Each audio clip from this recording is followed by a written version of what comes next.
네, 우리 기도하고 성경 통독 시작하겠습니다. 하나님 아버지 감사합니다. 오늘 아침 열어주심을 감사드립니다. 우리가 세상 가운데서 주님께로 돌아가게 해주시고 세상 가운데서 구별하여 주시옵소서. 우리가 주의 자녀이니이다. 우리에게 나타내시고 우리에게 말씀하시옵소서. 감사드리며 예수님 이름으로 기도드립니다. 아멘. 네, 오늘은 창세기 17장 23절부터 읽겠습니다. 창세기 17장 23절입니다. 이에 아브라함이 하나님이 자기에게 말씀하신 대로 이 날에 그 아들 이스마엘과 집에서 태어난 모든 자와 돈으로 산 모든 자, 곧 아브라함의 집사람 중 모든 남자를 데려다가 그 포피를 베었으니 아브라함이 그의 포피를 벤 때는 99세였고 그의 아들 이스마엘이 그의 포피를 벤 때는 13세였더라. 그날에 아브라함과 그 아들 이스마엘이 할례를 받았고 그 집의 모든 남자 곧 집에서 태어난 자와 돈으로 이방 사람에게서 사온 자가 다 그와 함께 할례를 받았더라. 여호와께서 마므레 상수리 나무들이 있는 곳에서 아브라함에게 나타나시니라. 날이 뜨거울 때에 그가 장막 문에 앉아 있다가 눈을 들어본즉 사람 셋이 맞은편에서 서 있는지라. 그가 그들을 보자 곧 장막 문에서 달려나가 영접하며 몸을 땅에 굽혀 이르되 내 주여 내가 주께 은혜를 입었사오면 원하건대 종을 떠나 지나가지 마시옵고 물을 조금 가져오게 하사 당신들의 발을 씻으시고 나무 아래에서 쉬소서.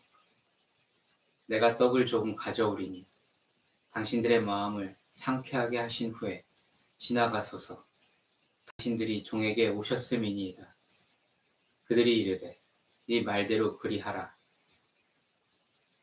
아브라함이 급히 장막으로 가서 사라에게 이르되 속히 고운 가루 세 스아를 가져다가 반죽하여 떡을 만들라 하고 아브라함이 또 가축대 있는 곳으로 달려가서 기름지고 좋은 송아지를 잡아 하인에게 주니 그가 급히 요리한지라.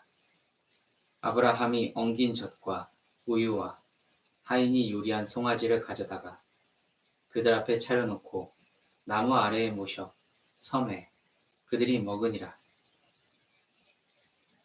그들이 아브라함에게 이르되 네 아내 사라가 어디 있느냐? 대답하되 장막에 있나이다.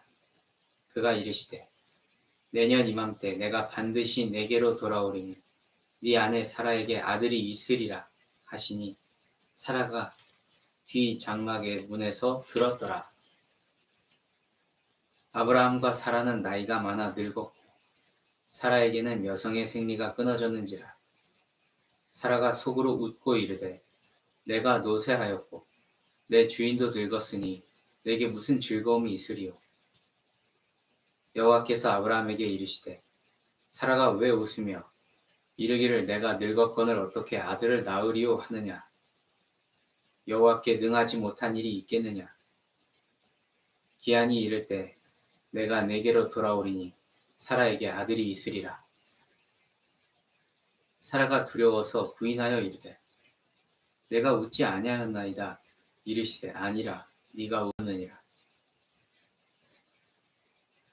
그 사람들이 거기서 일어나서 소돔으로 향하고 아브라함은 그들을 전송하러 함께 나가니라. 여호와께서 이르시되 내가 하려는 것을 아브라함에게 숨기겠느냐.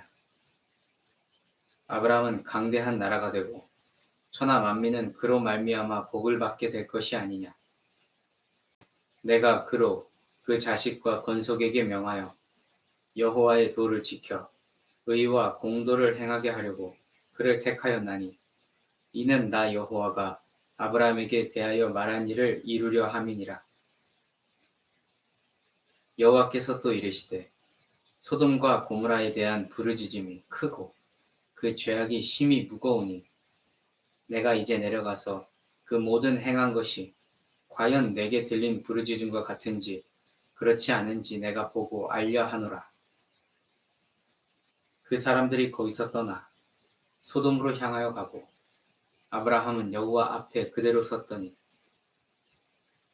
아브라함이 가까이 나아가 이르되 주께서 의인을 악인과 함께 멸하려 하시나이까.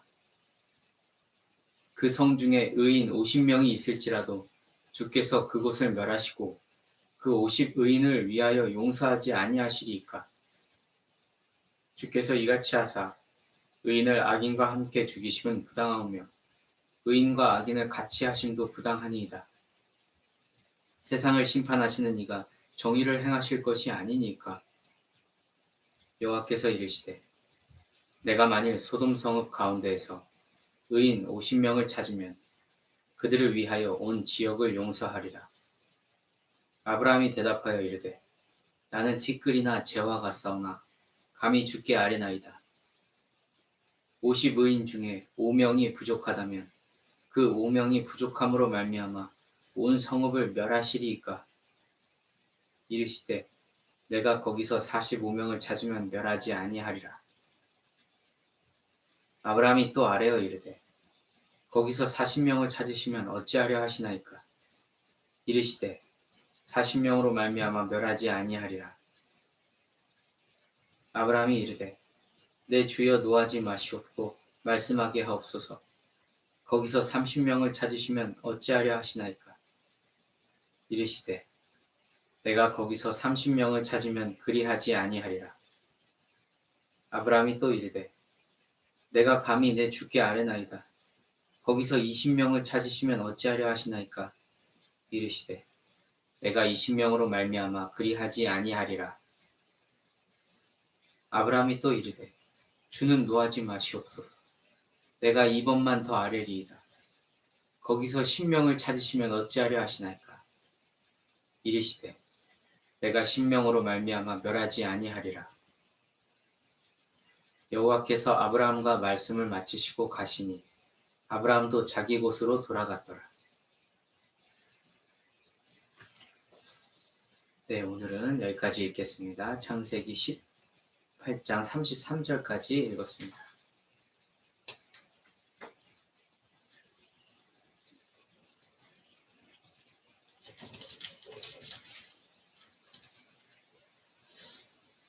오늘은 어떻게 읽으셨나요?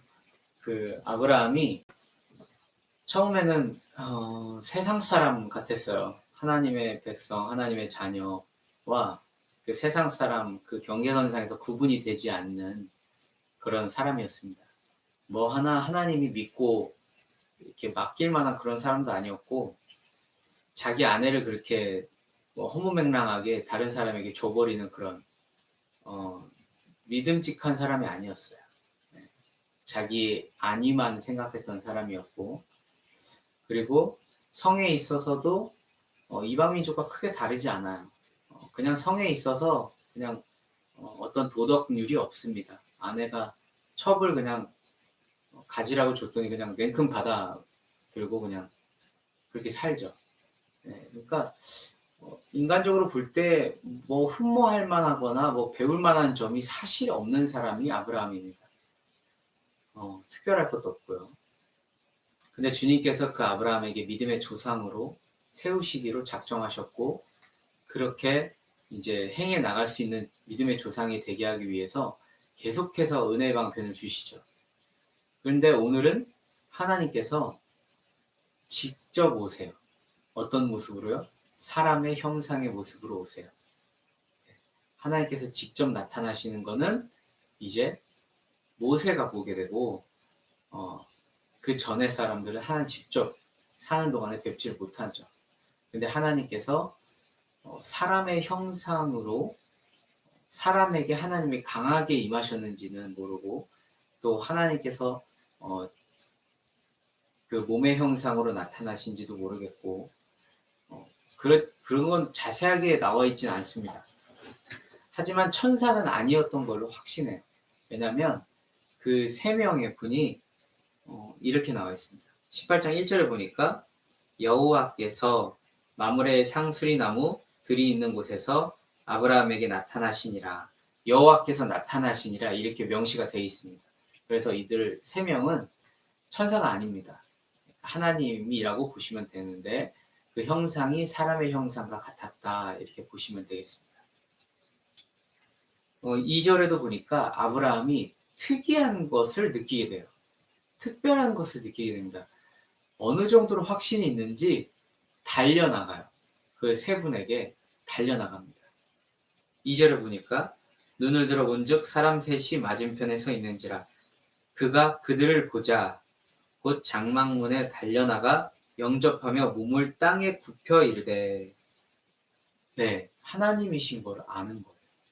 아브라함이 하나님이 친히 육신의 모습으로 나를 찾아오셨다. 근데 세 분이다. 우리는 여기서 우리에게 알려주신 아버지 하나님, 성령 하나님, 예수 그리스도 삼위일체 하나님을 연상할 수가 있습니다. 그래서 제가 봤을 때는 정말 하나님께서 아브라함에게 육신의 모습으로 나타나신 거 맞습니다. 그래놓고서 그 아브라함이 그냥 지나가지 마옵소서, 머무소서 이렇게 말씀을 드리죠. 그리고 그들께 존경의 표시와 그리고 존중의 표시, 영접의 표시로서 발을 씻고 그리고 음식과 마실 것을 제공을 합니다. 네, 게다가 고기까지 잡아서 바로 요리를 해서 드리기까지 하죠. 네, 할 수 있는 한 최대한의 존경과 경배의 표시를 한 것입니다. 우리가 이 세상에 살면서 하나님이 너무 쉽게 얘기되는 것 같고 예배가 너무 많고 말씀도 흔하게 사실 구할 수가 있어요. 그리고 하나님이 어쩌셨다, 하나님이 어떠셨다 이 이야기를 너무 많이 듣다 보니 하나님이 참 가벼이 여겨질 때가 많습니다.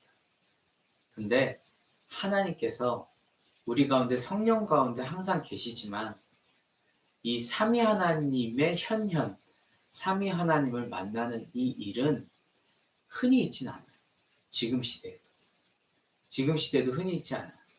왜 그러냐면 그 하나님을 만날 수 없는 존재들이기 때문이죠.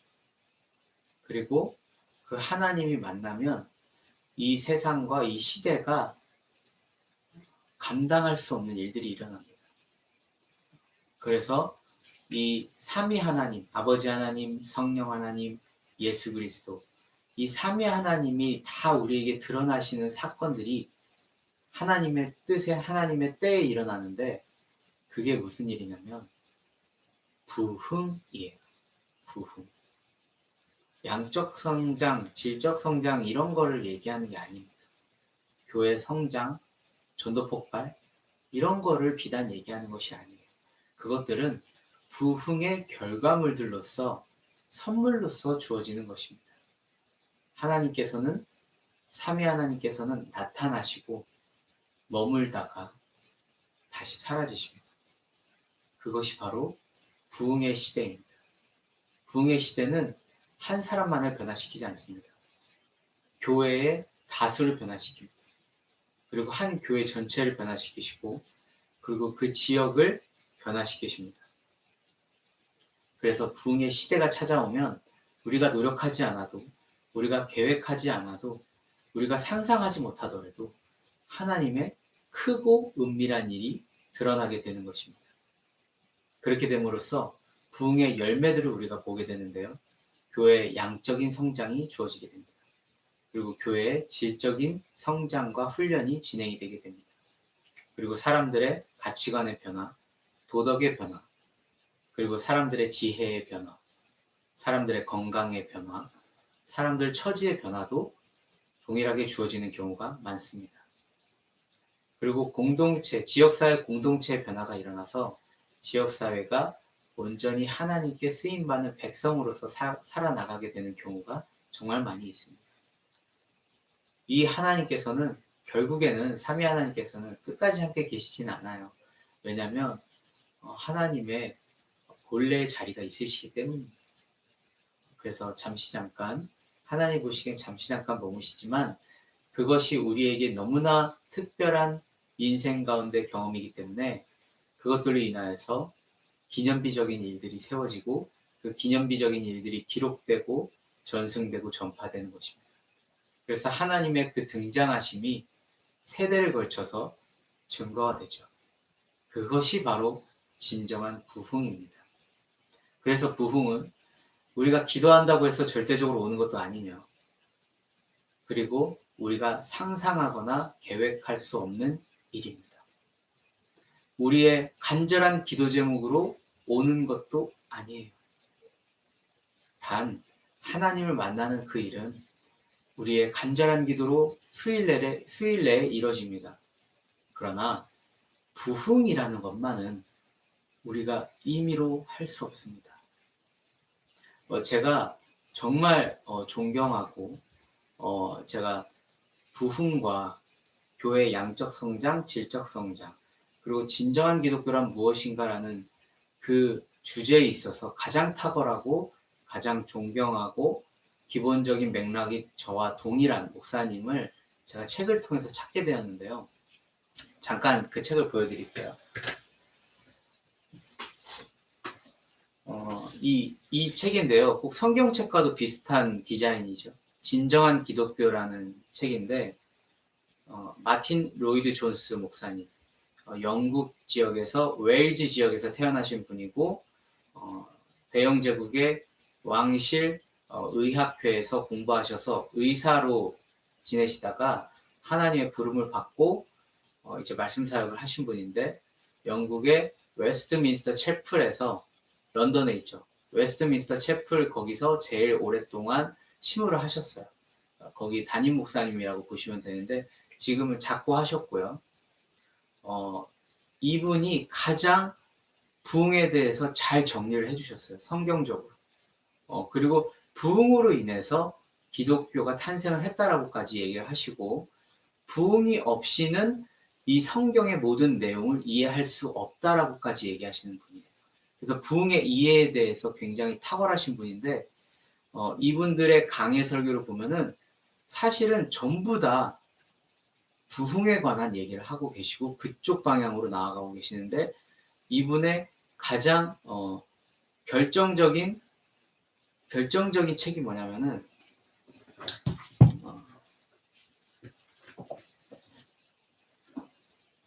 이 부흥이라는 책이에요.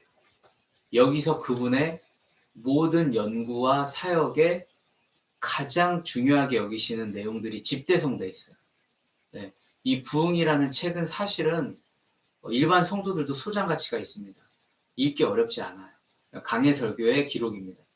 그냥 녹취록인데 이 부흥에 대해서 이해를 할 때 진정한 삼위 하나님을 이해할 수 있고, 진정한 교회를 이해할 수 있고, 진정한 교회 역사를 이해할 수 있고, 교회의 의의와 목적을 이해할 수 있고, 우리 나아갈 삶의 방향성을 이해하게 돼요.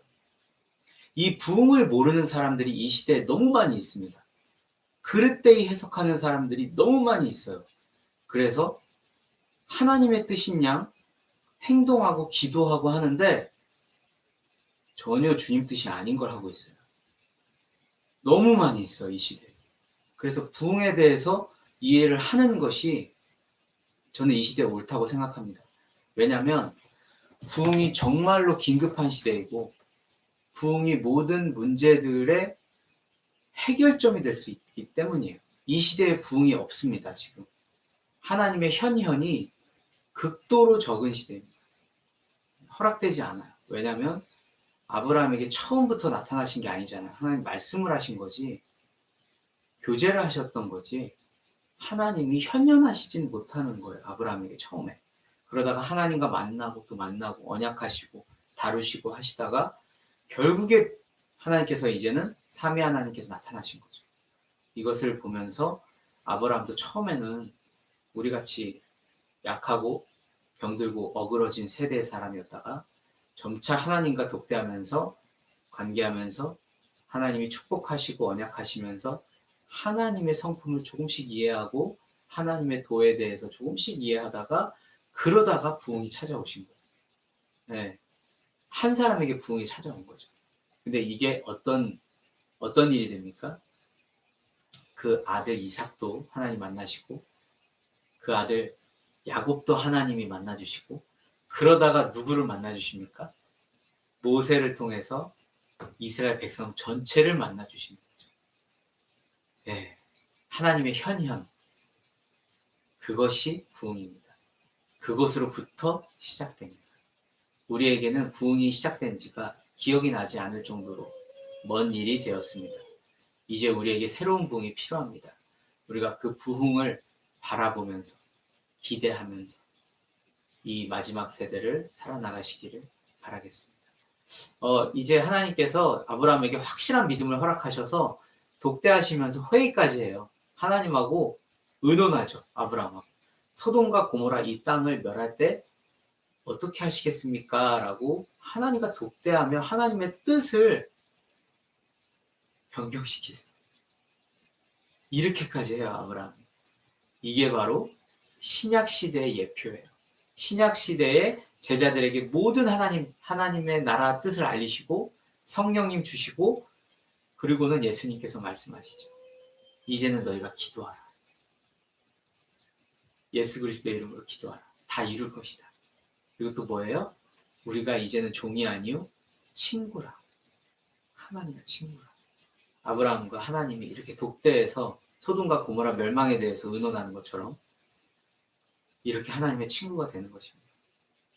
이게 다 신약의 예표가 구약 안에 다 돼 있어요. 네, 우리 오늘 좀 깊은 내용으로 들어갔습니다. 정말 중요한 내용입니다. 잘 명심하시고 우리의 삶의 방향성, 말씀에 탐독하는 그 방향을 우리가 이제 찾아 나가길 바랍니다. 개인의 묵상도 이제 시작을 하셨을 거라 믿고 개인 묵상을 좀 이제 즐겨 하시기를 바라겠습니다. 살아계신 성령님께서 그 묵상 가운데 조명함으로 함께 하실 것입니다. 예, 감사드립니다. 오늘 하루 파이팅입니다.